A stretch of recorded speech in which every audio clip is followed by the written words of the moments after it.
Do you believe that you're a powerful person, but it's been rough? And at this point in your career, in your life, you just want to be happy.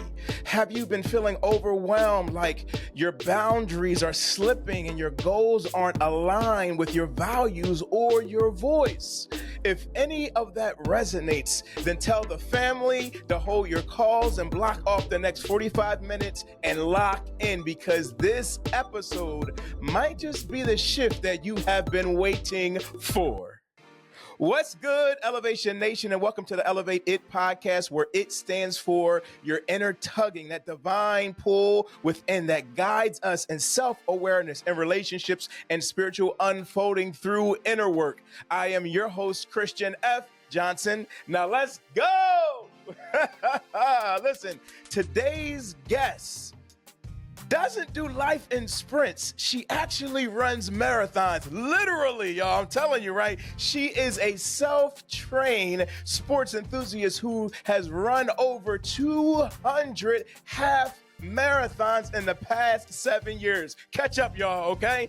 But beyond races, she also runs boardrooms and has led organizations over the last 2 decades. She is an executive coach, a leadership consultant, motivational speaker, and former COO who has helped more than 500 leaders elevate and succeed. She is the best-selling author of 7 Virtues of Exceptional Leaders and 6 Habits of Powerful People. And she's here, y'all, to walk us through the daily practices that help you stay aligned, powerful, and actually happy. Elevation Nation, please help me welcome my new friend, Amy Chambers, to the Elevate It podcast. All right, hey! Christian, that was the best intro I've ever heard anyone give of anyone. So I'm very energized to be here. Thank you. You know, I hear that often. I've heard that, and I thank you. I've heard, can I hire you to book me for introducing me if I speak? All types of things. The answer is yes, I will take the check. No, but thank you so much for taking your time. And I typically do not do a whole lot of deep diving into the guest. I do read some of the area of the book and different things like that. But let me tell you, even just by looking at your site last night, I was just humbled by the character, the accomplishments, and just how you operate. I would say the light that is within you and around you. And so I'm grateful to have you, Elevation Nation. I'm going to encourage you to get your pen, get your paper out, go ahead and get ready to type, put some things in that comment section, because I believe that we are on for an amazing journey. And I'm super excited to also welcome you to our show. Thank you so much, Christian. I'm so excited to be here. My pleasure. I want to get right to it. Okay. Let's go. So, all right. Let's start at the beginning. What inspired you to write? And I hear the 2 books, but right now I want to kind of focus on the 6 habits of powerful people. I need to know what inspired you to write that? Yeah, I spent a lot of my life struggling personally. I felt like I had a good start in life academically and professionally, but interpersonally, my relationship with myself and then with my significant others, I really struggled. And in 2015, I went through a ugly breakup. I was just blindsided, heartbroken, devastated, all the things. And from that experience, at some point, I made this decision of I want to feel better. I got a therapist. I sought out a mentor. I began reading books. And I found all these tools and tactics to help me find joy and success and inner peace. And it changed my life. I began running during that time. I couldn't run a mile before then. Ended up being the runner I became today. I felt better in every way possible. And when I was on the other side of all of this, I thought I have to share what I've learned with others, because I didn't think I was alone in struggling with things like joy, happiness, success, and whatnot. So I wanted to share my findings with the world. Wow. Thank you. And thank you for that. I was thinking about it as well. I said, to have 6 habits of powerful people, you've had to go through something, right? You've had to experience something. And so even thank you for even just briefly even touching the area of just relationships and career and different things that you've kind of maybe have rocked your world at a time. And so to see a message birth from that place, I'm just excited to even learn more about that. So for those who are new to your work, would you mind walking us through some of these 6 habits? You don't have to give us all of them because they need to get the book. But if you want to, because we like to over deliver here, you can do so. But yeah, what are some of these habits? Cool. Yeah, the book is an acronym, so it is very easy to just share all 6 in a word or two, and then I can give a little more information on any of them. But H is for have, honest humility. A is for action. B is for befriend your brain. I is for inspire yourself. T is for trust and treasure yourself. And then S is stay securely strong. So that's kind of a Mm. high level overview of the habits. And I'll pause here to see what you want to talk about more. But those are the habits at a high level. No, I appreciate that. So I don't have them all memorized yet. Okay, No? we're going to do that. All right, but I will go from there and say, so out of the 6 habits, which one, let's say, seemed to be the most challenging kind of for you to Yeah. personally develop? Oh, that's a great question. The befriend your brain is probably the one that I think we as humans struggle with the most. I was no exception. And really, what I talked about in there, that habit starts with a lot of research that's been done on our brains. And the findings have been that the subconscious brain, that unconscious part of our mind, processes at a rate of speed like 500,000 times as fast as our conscious mind. And it's kind of it's the part of us where flight or fight is housed. It's how we know to stop at a red light without thinking about it. We pull away from a hot stove without thinking about it. It's where all of our kind of primitive responses are. And these things kept us safe in the pathological age when we were being chased by predators. Very, very important stuff. Without it, we'd be dead. It's that unconscious part of us that's constantly working for us. It's reminding me to breathe right now as I'm talking. And so really, really good stuff. But as I dug into it, really the subconscious part of our brain has 2 objectives. It wants to keep us safe and protect us, and it wants to run old programs. It does what it's been taught to do from an automated standpoint. And so all of that is background. It sounds good, but what I figured out is the brain will sabotage us because it's wanting to keep us safe, and it likes to run these automated programs. It is afraid of change. It doesn't like being uncomfortable if something's new or different. It's where that kind of negative self-talk lies. Oh, you Mm. probably couldn't do that, or oh, that seems kind of hard.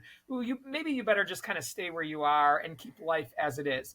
And so it tends to kind of hold us back and shut us down. It is where a lot of fears are housed. And Yeah. what I realized is that if I wanted to change my life and become a marathon runner after not thinking I could run at all, if I wanted to rebuild my life after this relationship, if I wanted to overcome some of the childhood traumas I had and learned behaviors from my upbringing, I was going to have to get uncomfortable, do new things, and do stuff that scared me and find courage. And so I was going to have to talk back to my subconscious mind. And to Mm. be very honest, it's one of the hardest things we do is have that dialogue privately and say, be quiet. We're going to go for it anyway. We're going to go, public speak when we're a little frightened of what people may think of us. We're going to walk up to that person at a party that we've never talked to before and introduce ourselves. We're going to apply for that better job and go through this tough interview process. I'm going to go back to school at this certain age. It's you have to have these conversations and say, we're going to do it anyway, subconscious mind. And I struggled with that big time. It takes practice, it takes work, and it takes time for us to get better at it. So befriend the Oh, brain, wow. that's the most difficult one, I think, for almost everybody. And Wow, definitely, befriend the brain. Somebody can put that in the comment section, or if you're listening to it, just say it out loud. Befriend the brain. All right, because I think that's really important. A lot of times, I've talked about the ego in the area yes. of the ego and essence, right? Because there's this conversation, and I've talked about this before. I've seen something on social media about this that aligns with what you're sharing. But it's that area of having that conversation. They should say, "Do you talk to yourself?" I'm like, "Yeah, I do," right? Because I have to come from that place to realize and answer myself. So say what you think about that, but also do that to say, okay, because I believe the ego wants to protect, like you're saying, right? It's the area of the ego. It's not a bad thing. You know, we hear just think, oh, you're being egoic, or that's not a bad thing. It's just that sometimes I believe we put the pressure on the ego to take Yeah. care of things and to have some roles and responsibilities that it wasn't designed to go ahead and have. And so it's doing what it needs to go ahead and do. And it's trying to protect us, like you said, from that situation. And so there's times where there has to be a tug of war or a little negotiation that goes on, or you got to be like, look, okay, ego, look, this particular episode that we're dealing with, okay, I'm a little nervous about this one here. However, we're going to go from here. We're going to operate from here. And you just trust me here. If you give me about, you can do a percentage thing. If we go about, give me about 40% on here, I'll still give you the 60. But right now during this hour, I need to deal with that. And remembering that too, for those of you who are watching, who are leaders, those who are parents, those who are or whatever, in any area of a leadership in this world, there's an area where you have to negotiate with the ego in someone else as well. And so you got to see through that, because it's just that block that comes up to say, look, I'm trying to protect me, I'm trying to deal with this. And so how do we do those things? So I need to know too, like, what growth process, what did that look like for you? So identifying the area of befriending the brain, but what did that process look like for you? What are some practical things that you could like share with us that helped you? Absolutely. And everything, by the way, that you've said, we could spend 5 hours on it. It's all true. And I just love the thought of if this is happening for each of us, it's happening for other people. Like, we all have this subconscious mind, this ego. And so when you start working on teams or in families and relationships, you start realizing, like, I don't just have to think about what my own subconscious or ego is telling me. My partner has one of these as well, and I've got to be conscious of what their fears and worries are. A few of the things that came up in my process, one of the things my ego used to fight me on is that it shouldn't be hard. It should be easy. And struggle was bad. And I had to completely reframe that. And that gets talked about a lot in the book. It was me accepting, no, it's supposed to be hard. The universe wouldn't put anything in my path that I wasn't able to handle. And so if this is happening, it's not happening to me. It's happening for me. There's a reason. And if I lean in and embrace it instead of trying to figure out how to get out of it, I'm probably going to grow and learn from it. And Yeah. I think that's why I fell in love with running. Is running was a really physical, visual, palpable way for me to see it. Running was really hard for me when I started. I'm out of breath, I'm huffing and puffing, and my subconscious is like, stop, you've done enough. Let's go back to the elliptical at the gym. And I started saying, no, I think we can do this. And I want to become stronger and better. And probably one of the other ones is I didn't like failure, and I didn't like mistakes. I didn't like looking or feeling foolish. I tried to be a perfectionist instead of saying, if I messed up, like, that's okay. And anyone that's going to judge me or criticize me for that probably isn't that a supportive person in my life. I need to be able to say, hey, if I'm making mistakes, it's because I'm doing things I haven't done before. And again, that's part of growth and evolution and change. And so I don't have to have the ego of, you're supposed to be perfect. No one ever said you were supposed to be perfect. And final one, forgiveness. If someone wronged me or harmed me, I would sometimes hold it against them and assume it was malicious. And again, that protecting myself, I didn't want to get hurt again. So I would struggle to rebuild trust. And I had to let that go. I had to say, hey, it's okay to put myself out there. If it hurts or if there's pain, I can handle that. But I can't block myself off to trusting future people and future situations just because of some bad apples in the past. And so I have to forgive, move on, not have anger. And I can kind of see the best in them. Like, maybe they didn't mean it, or maybe they're going through something as well. So those were a lot of the specifics on my journey when I was sort of rebuilding my brain and reparenting myself. Those were probably the top three that came up for me. Oh, I love it. And reparenting yourself. We're going to take that word parent, and then we're going to go back to some of the conversation that you just said there. You're like triggering so many things. So let's go to, let's say it this way: changing our perspective of pain. Okay.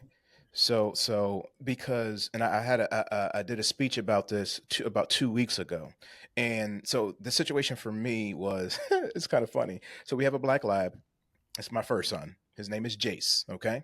And so in our house, you go ahead. It's myself, my wife, my three boys, twins that are 16. I have 11-year-old. And so we take turns taking care of the dog. Saturday is my day. Only time I got to get up early at this particular time was just to take Jace out. So I went out, took Jace out around the same where I take him. He goes and does number one over here and does number two in this area. Well, this particular time, I found myself like standing on unleveled ground. And I looked around and I see three piles of you know what? And I realized, oh crap, I'm stepping in crap right now. Literally. Literally, right? And so it hit me that turned into me coming in the house, and I knew it had to be the kids because I clean up after them. That's our rule in the house. It's one of the commandments of the house. Thou shalt pick up after Jace, okay? And so as we're doing that, I talk to my wife, I'm doing this, I'm doing that, and I sit, and I feel like this divine intervention hits me, and I'm like, why can't my kids just get it, right? For maybe you, why can't your clients just say, it's the simple things. Why is it so difficult? I'm going through this whole thing, Amy, and it hit me in my knower, in my inner tugging. It hit me. The reason why you keep overextending yourself, you keep doing these things, you feel underappreciated, overworked. Yes, it's your kids right now, but it could be your clients here. It could be this or it could be that, because there's something inside of you that wants to keep them from experiencing pain. Yep. So and it hit me from there. Okay, let me change the perspective of pain. So I told the kids that day, I said, look, this changes. You guys are 16. You're going to start driving. You're dealing with this. And I want to, instead of protecting you from it, I'm realizing that through muscle, pain has to happen from that place. So understanding it's pain is a signal to let you know that things are working. Okay. If I have a headache from something, it's a signal. It lets us know some things. So I'm sitting there saying, okay, I'm going to realize that it's not just about protecting people from the things, the pains that I've gone through, but it may be a difference between journeying with somebody or looking back and saying, look, I know I wish I could help, but the universe, God, divine source, whatever name you want to call it, is going to teach a lesson through this. So maybe my support to you is not doing it for you. It's maybe doing it with you. And if not doing it with you, then maybe it's just letting you know, Amy, I am here. I am here. And it's our human ego comes back in and says, oh, no, you got to do it for him. You got to do this. You got to do that. No, it's okay. Get back into essence and not just ego, and sit from your isness and operate from that place and be like, we're going to be good. You're going to be good. And all things are working together. What do you think about that? I love every word you said, literally every word. And I'll give you a few quotes. They're probably in the book. In fact, I'm almost positive they're in the book, because why would I not have put them in the book? But I think that which hurts actually instructs, and we forget that pain is a teacher. And so if we're in pain, it's because we're learning something new, we're doing something new, we have some discomfort with the moment.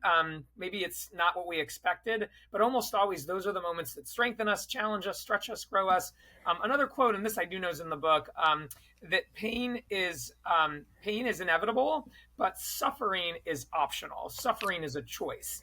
And so to your point about we got to reframe how we think about pain, I think we are societally conditioned to avoid pain. But the reality is we're going to hurt. Things are going to come up in our life that don't feel good to us, mental, emotional, physical. We just don't have control over everything that goes on around us. And so, I mean, it's just crazy to say we're not going to have any pain. And so we get to decide how we think about pain every day. And when we're in pain, we get to recognize it as, okay, this is telling me something. And final comment, I was talking with a client actually earlier today, so this is very relevant. And he was saying, I'm in these situations where I keep doing all of this stuff for my employees. I jump in, I want to save the day, I can do it better, I can do it faster. And I kept saying, why are you doing that? And he says, I guess I just don't want them to fail. And I said, what's wrong if they fail and they stub their toe? And then he finally got to this statement of, well, I don't want them to hurt like I did. And I want to help them do better than I did. And I thought, you just can't have it that way. You're robbing them of their journey. They've got to go kind of through the same stuff you went through, and you've got to allow them to do that as the leader, and they're going to become better because of it. And so that was kind of a big aha moment in our conversation, is that we're avoiding the pain. And so I love everything you said, minus the dog part. That's unfortunate. Sorry.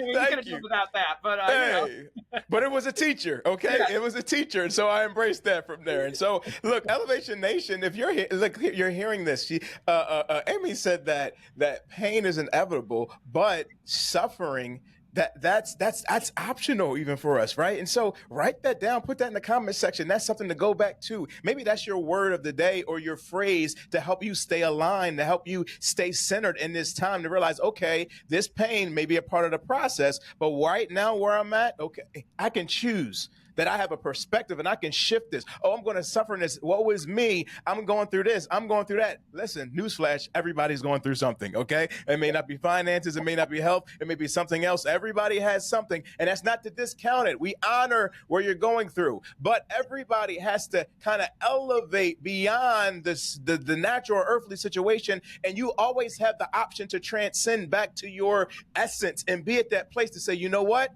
I'm going to choose to be happy. As a matter of fact, Amy's subtitle deals with becoming a happy human who has it all. And so we have to know what that's about, because Christian, how can you guys sit there and you're talking about this pain and you're talking about being happy? Well, we're going to find out, Amy. I'm going to tee you up for this layup right here, all right? How do you define that phrase about becoming a happy human who has it all? Yeah, I love it. And it's a couple of things you said are definitely in the book.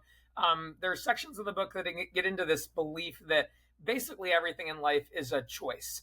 Almost everything in life, anything that matters is a choice. And so really happy people understand that they cannot control what happens to them, but they can always control their response to it. And they also believe that in general, the success and happiness in life comes down to, saying the control I have over my response, that's 95% of the game. The what's happening to me is only 5%. And I watch a lot of people run that in reverse. They're very bent out of shape or wrapped up in their past, how it was unfair. Other people had these circumstances and that's why they got this and that wasn't there for me.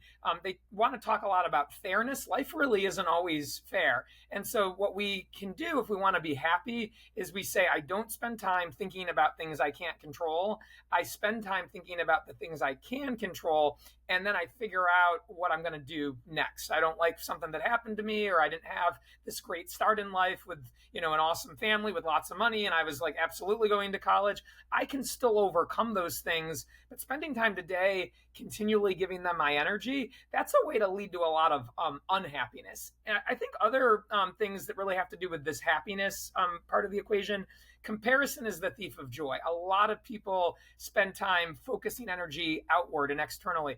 Happiness really comes from within. The seeking of external validation and wanting other people to treat us a certain way. It might happen, it might not, but it starts with us saying, I'm going to have gratitude for the things that are going well. I'm going to not focus on the things that aren't going well. And it's sort of a spin on the law of attraction. What we think about grows. And so we think about what we're grateful for and what's going well, we tend to notice and see and get more of it. And the same is true when we focus on what isn't going well, we tend to see and notice and get more of that. So those are a few of the principles when it comes to happiness, that we can choose our response, focusing on what we can control only, and comparison being a thief of joy. And then really this last part about gratitude, the what we focus on. I see people that live those things every day, they're happy. And the people that won't adopt and practice those principles, very, very unhappy, which tells me, again, it's up to us, actually. We're not waiting or in need of anything we don't already have. So those are the concepts you'll see in the book about happiness. Ooh, the choice is yours. The choice is yours. Amy, when are we going on tour? I think we can take this on the road. Like, we can just go ahead. Let's just go ahead, get booked, fly me out. Let's just go ahead out there, okay? Yeah. Because I love what you're saying. And we say it all the time, the power is within, okay? The power is within, whether for us as area of faith side or not. It's just realizing that what we have is within us. Everything we need, nothing missing, nothing lacking, nothing broken, realizing that we have those things. And it is a true unfolding. And so a lot of times, that's why I love meditation. That's why I love the area of just sitting and looking within, because if I look externally, right, it's that validation. That's a part of my story. Even in the book that I had recently released, and looking at that, it's like I wanted the yeses or the amens or the I agrees or you're good at this or you're this or you're that and all those things. And then I would judge that. I realized that there is a sound of success, and it's not necessarily hand claps. It's not necessarily the paycheck. It's not necessarily you're doing good. But for me to realize that I am co-operating, co-creating with the divine source, love, beauty, and able to do that when I lay my head down at night and saying, did you operate from your inner tugging? Did you leave the earth off better than what you had? Like, if you're doing good and you're doing this and having these conversations, then go ahead and breathe in and know that everything is going to work together for your good. And you do have to have that self-talk and practice gratitude. And that's the place, starting the day and ending the day Oh, Yeah, Amy, I mean, that's that place right there. And you're saying this is not a financial thing. This is not a culture thing. This is not a race thing per se. It is an area of, it's not a gender thing. It's an area of who we all have power within us. I love It it. goes beyond everything that we use as separation right now. We can all come together. Two different walks of life. I promise you, if you and I go back and forth on how you brought up, we will have some similarities, but we will have a whole lot of differences. But Yeah. it's things like empowerment, looking within, that takes us on a podcast, supporting your books and these habits that are changing lives, Elevation Nation, changing lives. And the thing is, it's not super deep what she's sharing, but it's life changing. Sometimes we skip over those things to embrace your mind and practice humility. Like, if we can go back to that, y'all, get the book before we even promote the area of the book. Get the book. And like I always tell y'all, it's nothing like reading a book and then having somebody else to read it with. Love it. So please, guys, like, just take that. These habits, we need to habit stack in a way that is empowering us and generations to go beyond what I call is, and I'll say it so you don't got to get in trouble for this, Amy. This is all on me on my podcast. Beyond the distractions, I call them, because there's a lot of things in the world that keep us focused on things that are outside of us and outside of our control. I say, let me know the name of the rules so I know how to play the game. And that's just kind of where I'm at. I'll shut up I now so you can talk. I loved everything you said about, well, first of all, you talked about success. I think we get to define success for ourselves, and you said success has a sound. It can just be the sound of you saying at the end of the day, I'm proud of myself for my efforts today. And I did my best today, and the things I did felt good to me. And you don't need anybody to do that with. You get to say those things or write those things in your journal down at the end of the night. By the way, I love what you're saying about starting your day with intention and ending with intention. Lots of research out there to say that's very powerful. You talked a little bit about, and I guess I'll just kind of reframe it in my own words. When we wait for the finish line or the end or the destination to feel happy, like, I'll be happy when I make this amount of money, when I have this type of job, when I'm living in this kind of house, driving this car. We basically never get there, because as soon as we achieve those things, we tend to then set the sights on something else, and it's always this moving target. And so the happiest people I know, they don't wait for the destination. They enjoy the journey. They enjoy the process, and they choose to enjoy that struggle. Like, hey, that was a hard marathon today, and I about died or fell off the course, but like, I'm doing something I never thought I would do 10 years ago. I'm so proud of myself. Like, oh, that felt good. And again, all these things are choices. You talked about distractions. I do think a lot of unhappiness comes from surrounding ourselves with the wrong people. And also, and this isn't just about our like immediate social circle, it's what we watch on the internet and on television. If we notice that we're doing something day after day and it doesn't make us feel good, it's really important we pay attention to that and then cut those things out of our lives. I see so many people that have a spouse or a friend that's telling them constantly, oh, you're not going to be able to do that. Oh, that's not really for you. Oh, you're too dumb for that. Oh, you really think you can do that? And they keep these people with them. And I'm thinking, gosh, what a way to breed discontent. We should be around people and things that support us, that uplift us as we go on this journey. And so, yeah, a lot that you said there about, yeah, success, distractions, the company we keep, and yeah, kind of that journey that we're on instead of the final line. So I Yeah. love your way of thinking, Christian. It's Oh, so much overlap with my own. that's why I said we need to take this on the road. So, Yeah. let's go. I think we can Um, outdo the Eras tour. I think, yeah, we've got what it takes to better than Taylor Swift. let's go. Listen, I can't run that. That's a whole different thing. I got to pick that up from you and learn, because I'm just trying to get 10,000 steps a day. That's where I'm at right now. But I could grow in that. So you'll be my inspiration, and I'll continue to look through LinkedIn and see you continuing to run. Can you remind me of what the S was again for It your habits? stays securely strong. Stay securely strong. Yeah.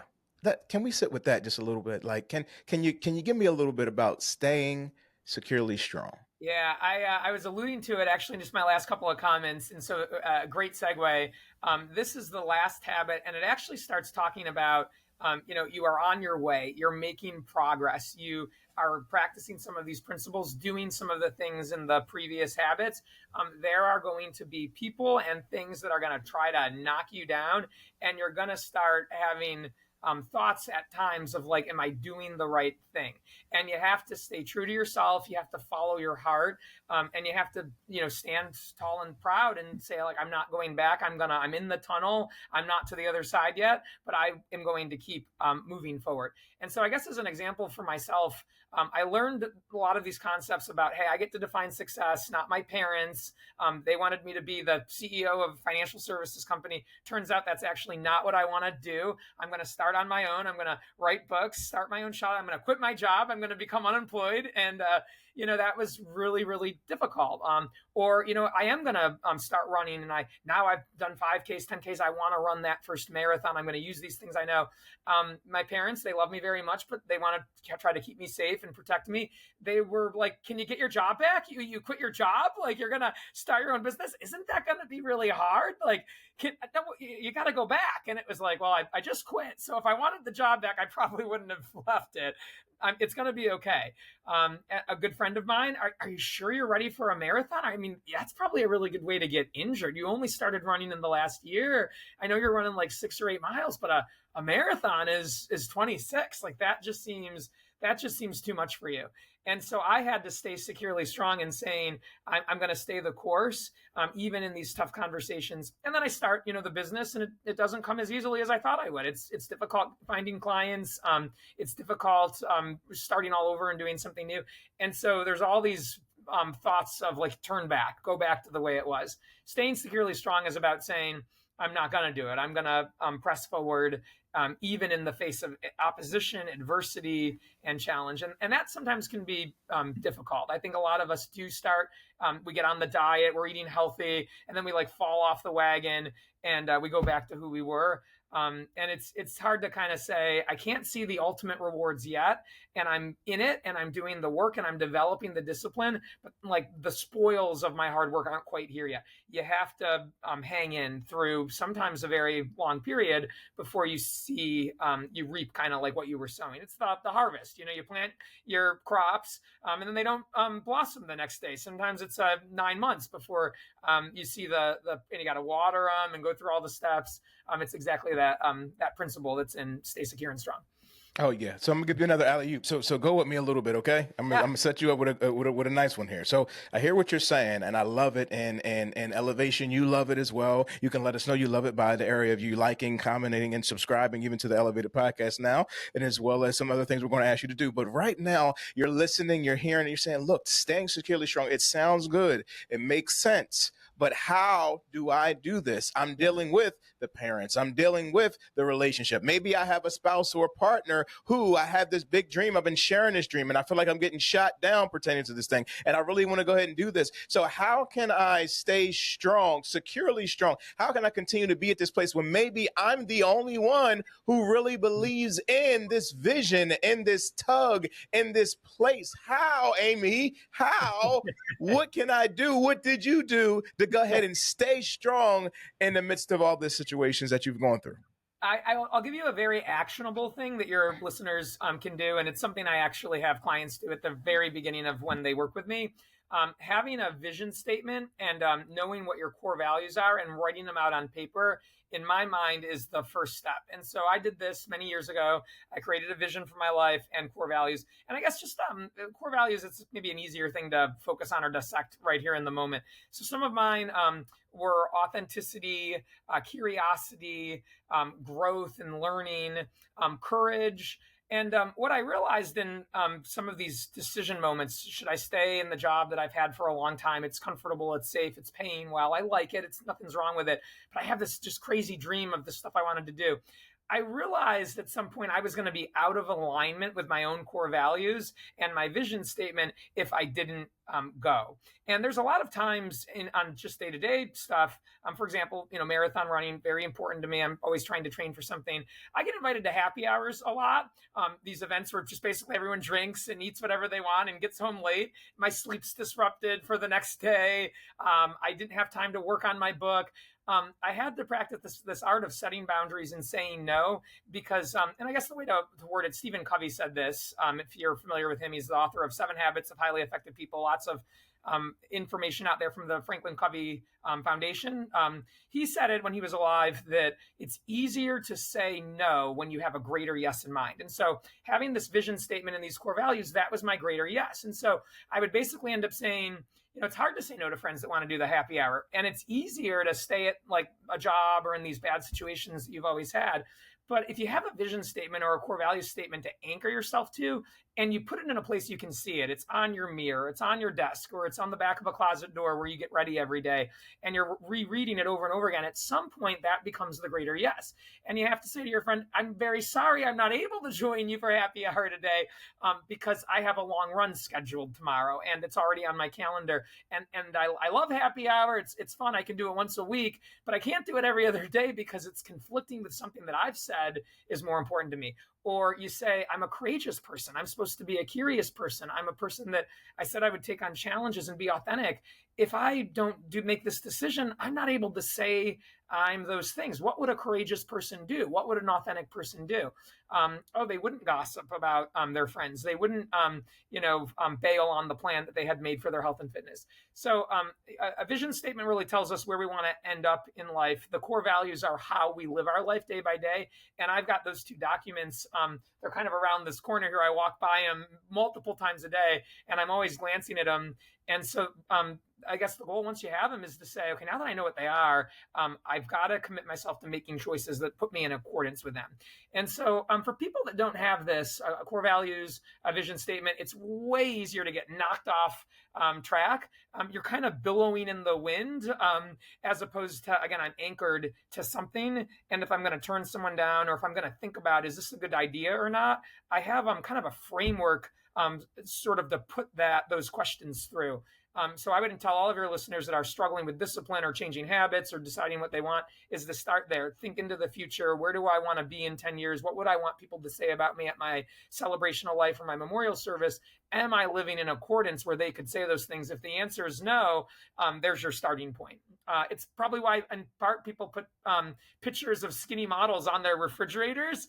It's like something to remind you of like where you're trying to get to. And so it's the same concept. I would tell people to do that. Oh, thank you so much, Elevation Nation. You've heard those points, and I want you to go ahead and just write those things down and share those things as well. And it just reminds me of the exercise that I shared actually last episode that you guys watched and listened to. But I was sharing with a guest how in this season, what you're saying about what I'll say is like writing the vision and making it plain, right? That's so you can understand it. And this is the reason why I love joining you in the area of being an author. Because once you write something, you establish it, it's in the earth, you copyright it, it's there. And it can go from generation to generation. You can rewrap it, do whatever needs to be done, but it's what was within you. Now it's out there. And so seeing it, it was one thing when I wrote the book. For me, it's in a place where it just really blew me away. I was able to hit bestseller on Amazon a couple of weeks ago, and it just really hit my heart. And thank you so much, because I was like, wow, you can't do this alone, right? And there's 2 different types of people when it comes, I've found within like purchasing, right?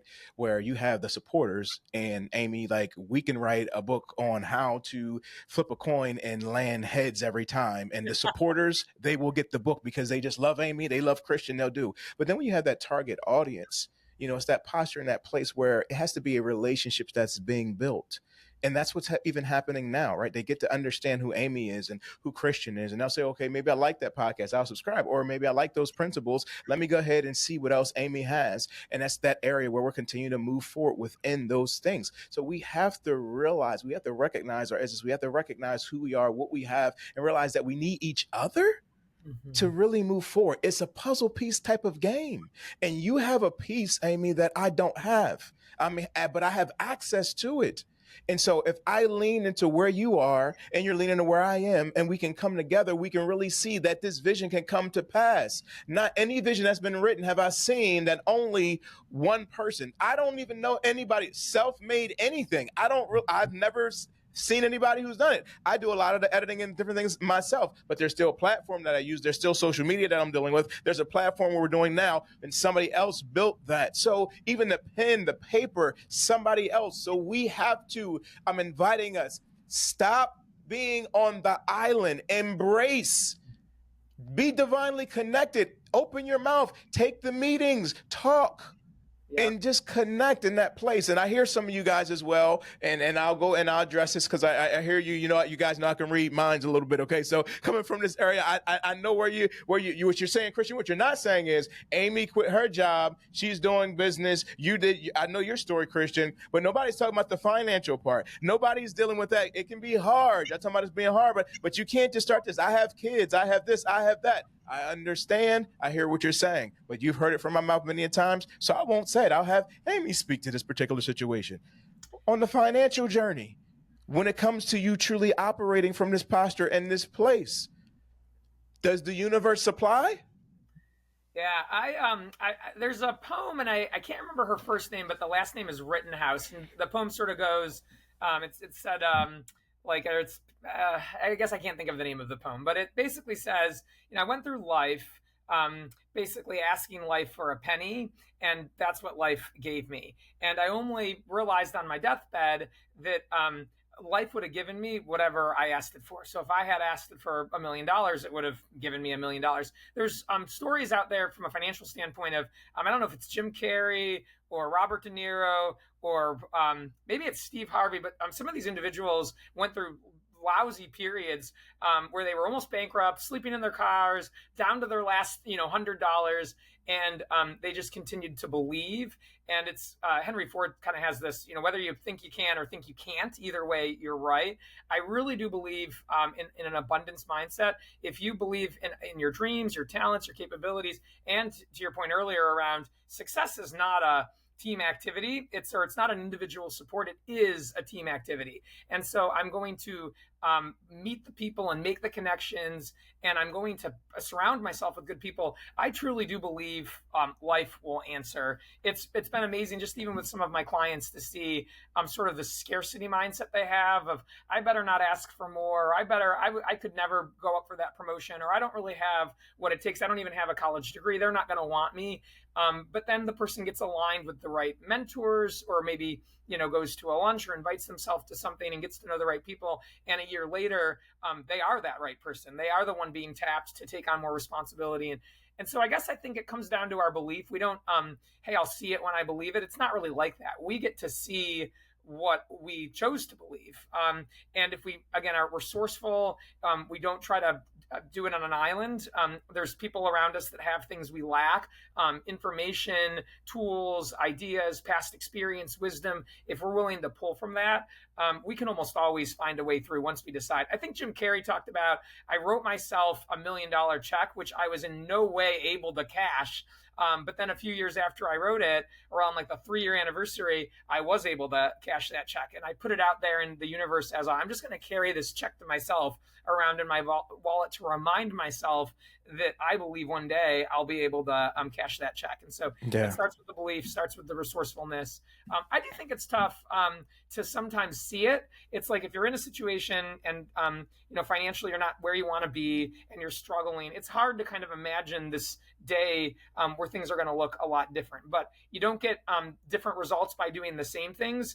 And so if you're saying I am struggling financially, it is a time, I think, to do different things. And I will tell you, I read a book a month. You mentioned reading and surrounding yourself with people. So it's 12 books a year.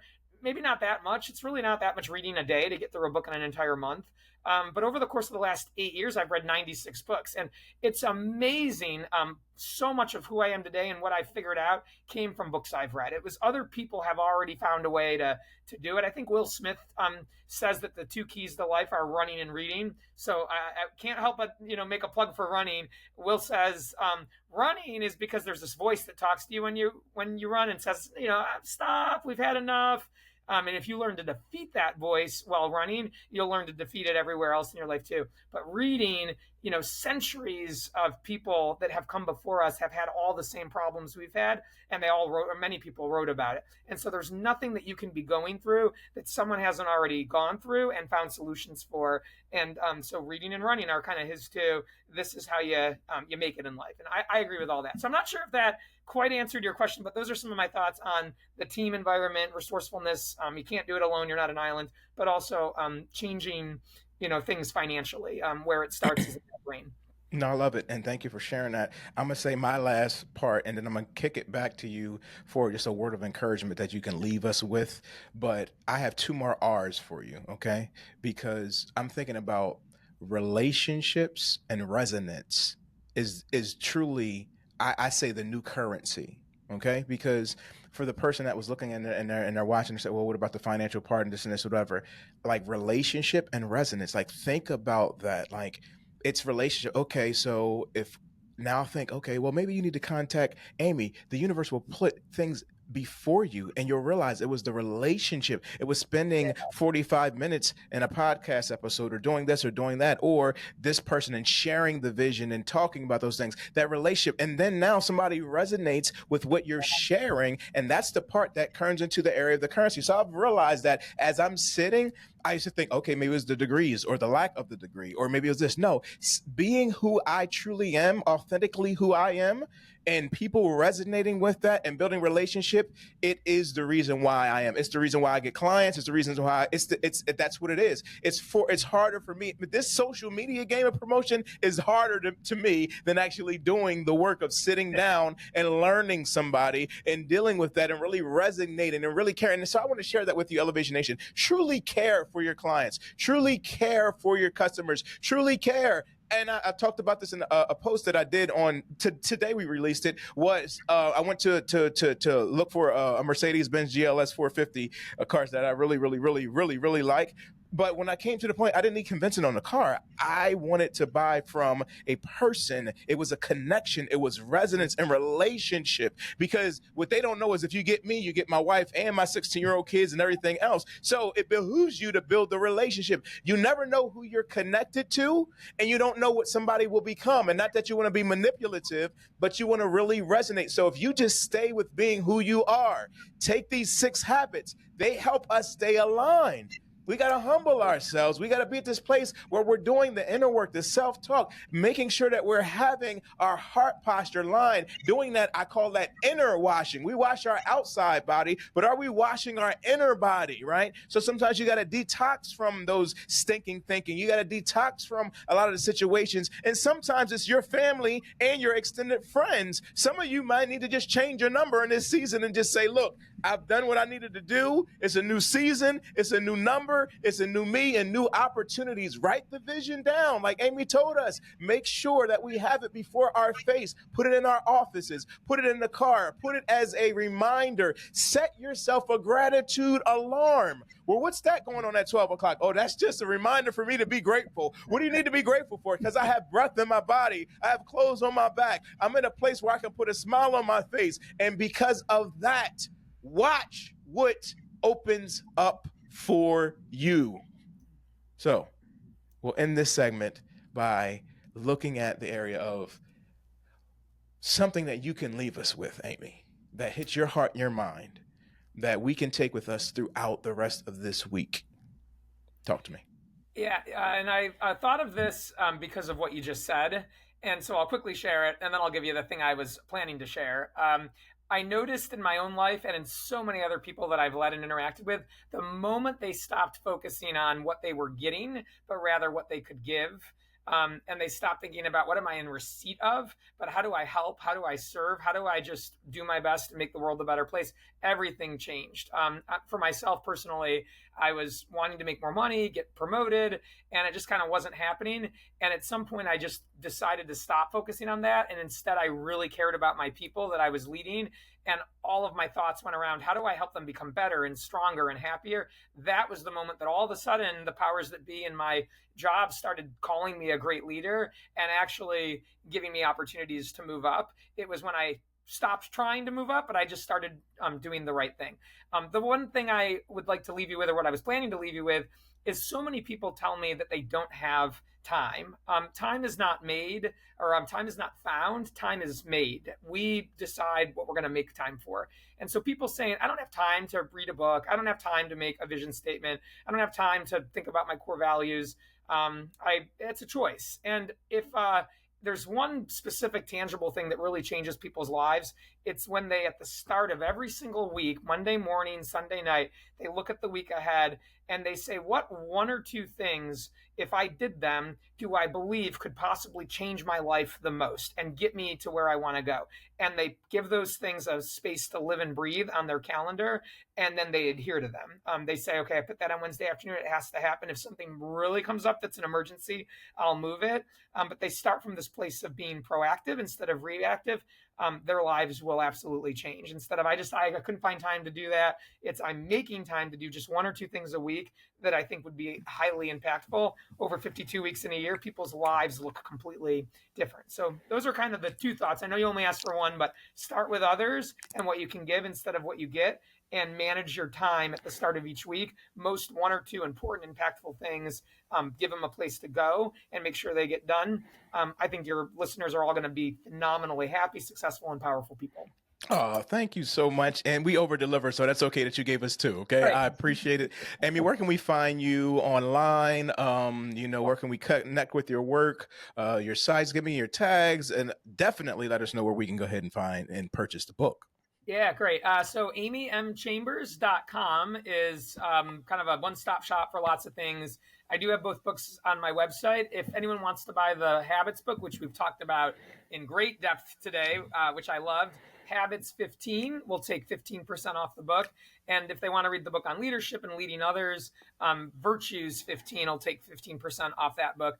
There's a calendar link to book time with me at no charge. If someone just wants to have a consultation and get some advice and chat, they can find a spot on my calendar there.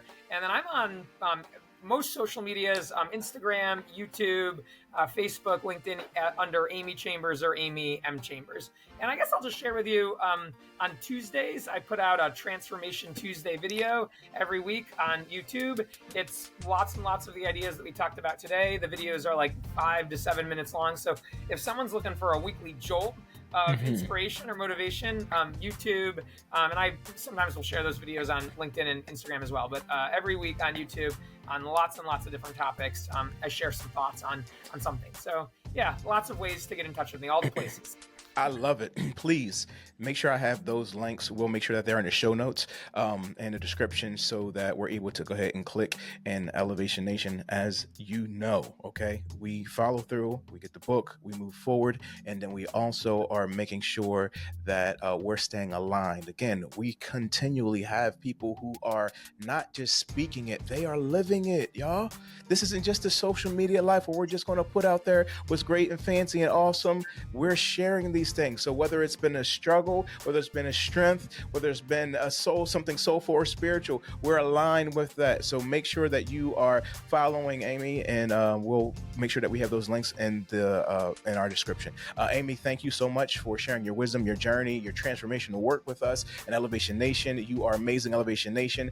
Thank you for always tuning in and continuing to follow through. You are amazing and awesome as well. If you haven't subscribed, you can hit the subscribe button now. You can also, the beautiful thing about YouTube and all these other listening platforms is you can go back and watch it again. So go ahead and watch it again, and you can pause and take notes or do whatever you need to do. You can share it with somebody else just so that, again, you can share it with somebody and talk about it, but you can also give them the link so that they can learn about it with themselves. And so continue to keep this thing going on. You guys know how to access my email list that's there. You can go to I am Christian F. Johnson. If you already have a copy of the book, awesome. But if you have not, you still can go to Amazon and go to type in there when you're speaking but still listening. All right, when you're speaking but still silent. I'm sorry, when you're speaking but still silent, okay? And so that's that area where we're at that posture, we're at a place where this is a world of performance, which is great. But if we've lost our voice, if we lost our isness, our it, then what are we really doing? Let's give the universe, let's give everybody who we truly are. And we can align that with the 6 habits. And I bet you'll have a marvelous May this month. Okay. Until we see you next week, may good, great, and awesomeness continue to flow to you and through you all week long. Blessings.